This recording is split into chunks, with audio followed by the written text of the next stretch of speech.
पुणे जिल्ह्यासह संपूर्ण महाराष्ट्राचं ज्या निवडणुकीकडे लक्ष लागून राहिलं होतं त्या छत्रपती सहकारी साखर कारखान्याची निवडणूक जी आहे ती पार पडलेली आहे. काल मतमोजणी पार पडल्यानंतर सर्वपक्षीय जय भवानी माता पॅनलनं एकतर्फी विजय जो आहे तो संपादन केलेला आहे आणि या सर्व विजयाचं जे गमक आहे, ज्यांना माहिती आहे ते किरणदादा गुजर आहेत, प्रचार प्रमुख होते या निवडणुकीच्या प्रक्रियेमध्ये.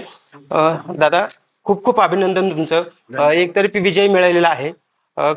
काय विश्लेषण कराल कालच्या विजयाच्या निवडणुकीचं? छत्रपतीच्या सुज्ञ सभासदांनी, मी पण त्या कारखान्याचा सभासद आहे, एक विचारपूर्वक घेतलेला निर्णय आणि झालेलं मतदान म्हणजे कालचा निवडणूक निकाल. कारण अलीकडच्या काळामध्ये छत्रपती सहकारी साखर कारखान्याची बिघडलेली आर्थिक घडी, शिस्त, सभासदांचा वेळेवर ऊस जाण्यासंदर्भातल्या अडचणी आणि अनेक काही गोष्टी असतील, या सगळ्या सावरायच्या असतील आणि जर मोठ्या प्रमाणात आर्थिक निधी उभा राहिला तरच हा कारखाना परत उभारी घेऊ शकेल, अशी सभासदांच्या मध्ये असलेली विचारधारा ही परिपूर्ण करण्यासाठी कोण सक्षम असेल तर अजितदादा पवार साहेब यांनी पहिल्याच सर्वपक्षीय मिटिंगमध्ये जो शब्द दिला आणि स्वतः 2 पाऊल पुढे टाकले, त्याच्या अनुषंगाने भरणे मामांनी त्याच्यामध्ये साथ दिली आणि पृथ्वीराज बापूंनी त्याच्यामध्ये एक उत्कृष्ट प्रशासक आहेत, साखर कारखान्यात त्यांना अनुभव आहे. पण आम्ही सगळ्यांची इच्छा होती की बापूच्या हातामध्ये यावेळी सूत्र जावी आणि ती त्यांनी तिघांनी एकत्र आली आणि तिघांनी एकत्र आल्यामुळे ते छत्रपतीच्या सभासदांनी या ठिकाणी या पॅनलला मतदान केले. आपण जर बघितलं की झालेल्या मताच्या 7,000 म्हणजे 7,500 ते 7,000पर्यंत मताधिक्य हे या ठिकाणी जय भवानी माता पॅनलच्या उमेदवारांना मिळालेलं आहे. जे विरोधी पॅनल होतं त्यांचं मताधिक्य कितपत राहिलं, किती डिफरंट आहे दोन्ही उमेदवारांमध्ये, विजयी उमेदवारांनी पराभूत? हा, जर आपण बघितलं तर गटवाईज आता सर्वाधिक मतं याच्यामध्ये मिळाले त्या एनटीच्या उमेदवाराला म्हणजे डॉक्टर पाटलांना. परंतु त्याच्यामध्ये दुसरा नंबर आहे तो पृथ्वीराज बापूंचा, त्यांना 6,840 लीड मिळालेला आहे. आपण जर लीडच्या बाबतीत बघितलं तर साधारणपणे हायएस्ट 7,600 म्हणजे 7,500 आणि कमीत कमीचं लीड आहे आमचं साधारणपणे 2,711 म्हणजे कुठलं गट नंबर 3 मध्ये म्हणजे 2,500 ते 2,500. हा जो रेशो आहे हे कशा करता झालं तर गट नंबर 2 आणि गट नंबर 3 याच्यामध्ये जे क्रॉस वोटिंग झालं, त्याच्यामध्ये काही समीकरणं मांडली गेली होती काही स्थानिक मंडळींनी, त्याच्यामुळं हा फरक पडला. अदरवाईज हा फरक पडू शकला नसता. परंतु बारामतीने मात्र या ठिकाणी पॅनल टू पॅनल वोटिंग करून हा डिफरन्स सगळा भरून काढला.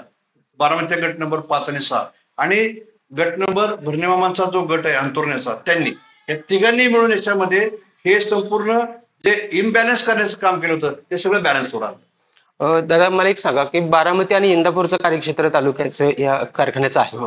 खरं तर अशी चर्चा होती की 10 वर्षांपासून ज्या पृथ्वीराज जाचकांमुळे निवडणूक रखडली किंवा लांबवली, त्या जाचक बापूंना सोबत घेतलेला आहे कारखाना आर्थिक स्थितीतून बाहेर काढण्यासाठी. हे जर घेतलं नसतं, दादा बापूंनी जर वेगळा पॅनल केला असता तर काय परिस्थिती राहिली अशी तुम्हाला काय वाटतंय? नाही, मताचं विभाजन होणं आजच्या परिस्थितीमध्ये माझ्यासारख्या कार्यकर्त्याला, माझ्याजवळ मी छत्रपतीची 8व्यांदा निवडणूक हँडल करतोय, माझा जो छत्रपतीचा सभा, कारण मी तिथला सभासद आहे, जो अभ्यास आहे त्याच्यामध्ये मी म्हटलं की रिस्क घेण्यामध्ये पॉईंट नाही. कारण साखर धंद्यामध्ये बापूंची आत्मीयता, त्यांचं डिव्होशन, त्यांचा अभ्यास, ह्या सगळ्या गोष्टी बघितल्या तर ते पाहिजे. आणि मग बापूंना हे 10 वर्षाचं नाही, मी गेल्या 5 वर्षापूर्वी बापूंची आमची बैठक पहिली झाली आणि सगळ्यामध्ये समन्वय साधून एकत्र काम करायचं ठरलं. परंतु याच्यामध्ये काही मंडळीचे युगो आड येत होते, काही मंडळीचे मतभेद निर्माण होते आणि बापू हा माणूस स्वभावाने एककिल्ले आहे.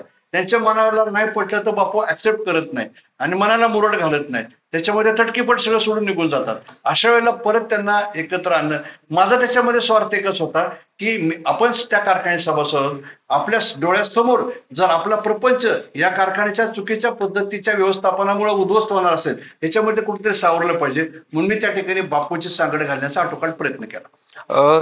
दादा, कारखाना आर्थिक अडचणीत आहे. आता विजय तुमच्याकडे मिळालेला आहे, 21च्या जागा 21 मिळालेल्या आहेत. आता कशा पद्धतीने कारखाना आर्थिक बाहेर काढणार? अजितदादांना साखर धंद्याचा अत्यंत चांगला अनुभव आहे. भरणे मामांनी यापूर्वी चेअरमन म्हणून काम केले, त्यांनाही सहकारचा गाढा अभ्यास आहे.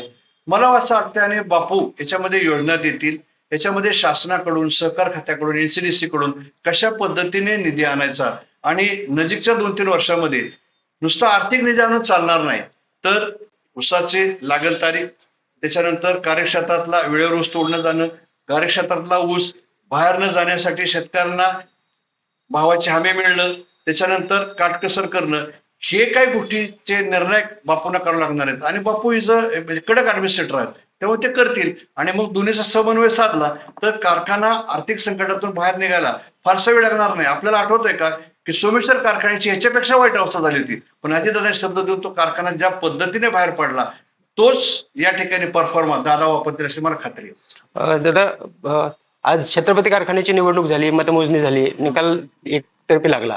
आता दुसरी कारखान्याची निवडणूक जी आहे माळेगाव सहकारी साखर कारखान्याची, आजपासून प्रक्रिया सुरू होते.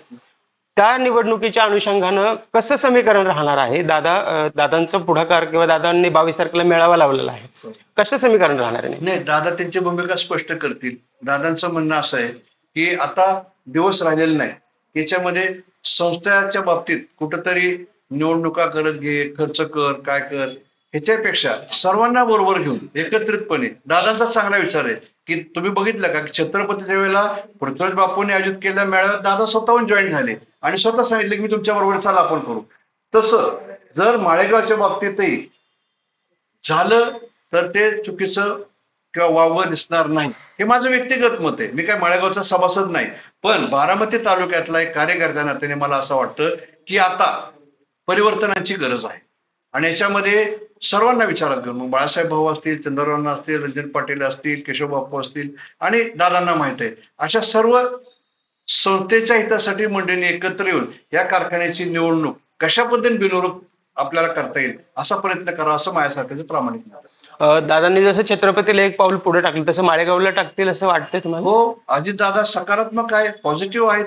दादांना आता राज्याचं राजकारण करायचं, हे करत असताना बारामतीचं राजकारण हे आता सत्तेचं विकेंद्रीकरण झालेलं आहे आणि तोच पॉइंट अजितदादांनी कायम ठेवलेला असं माझं मत आहे. पण त्याच्यामध्ये ज्यांना सत्तेच्या संतुलनामध्ये आपला सहभाग असावा असं सारखं वारंवार वाटत राहतं, त्यांनी जर कुठं थोडंसं कॉम्प्रोमाइज नाही केलं तर मात्र अडचण आहे. खूप खूप धन्यवाद. हे होते किरण दादा गुजर, ज्यांनी सांगितलेले छत्रपती सहकारी साखर कारखान्याची निवडणूक एकतर्फी झालेली आहे.